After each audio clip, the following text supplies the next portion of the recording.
This is a fictional mindbender. I know that in Star Trek, you're not supposed to make Vulcans angry. But, damn it, do I love myself a pissed off Vulcan. Vulcans have been the staple of calmness, rationale, and sacrifice since Star Trek first came out in the 60s. Well, yes, sometimes they can be played as comic relief. They also provided a much needed counterpoint to the emotionally driven other races, calling out when they were being dumb shits or when they actually had good points to be made that no one wanted to hear. Leave it to a Vulcan to say straight to your face when you're acting like an emotional baby or just operating on your own prejudices. However, I prefer Vulcans crashing out because each time we see a calm Vulcan is like watching a volcano getting closer and closer to an eruption. It would be a mistake to think that just because you don't get a reaction out of insulting a Vulcan to their face, that he or she doesn't actually want to rip your head off, and can.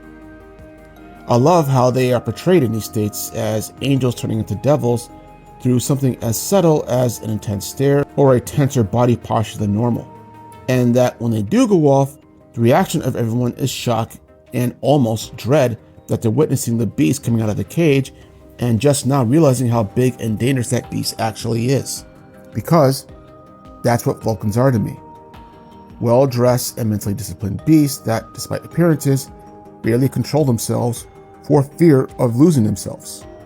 I love how in Strange New Worlds that Vulcans secretly find human smell extremely awful and need to take something for it so they can just deal with it on a day-to-day basis.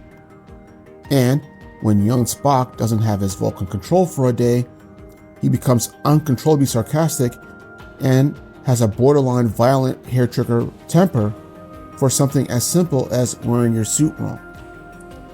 At least with Klingons, whom I also love, they too also have these traits, but they wear them on their sleeves and wear them proudly.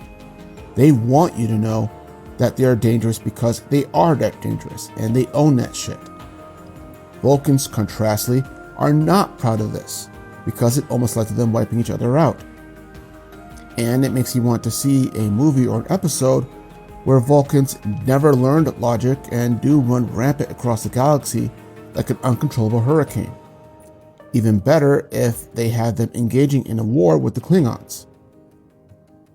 Now, you can say, but what about the Romulans? So here's the thing about Romulans. They may have rejected the path of logic, but not totally.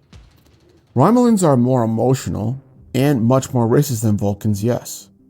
But they still have the same shared trait of extreme control over those drives.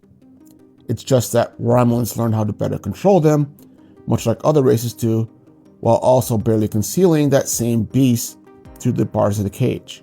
Essentially that to deal with a Romulan is to look into the eyes of an animal already set to kill you and is just not choosing to yet.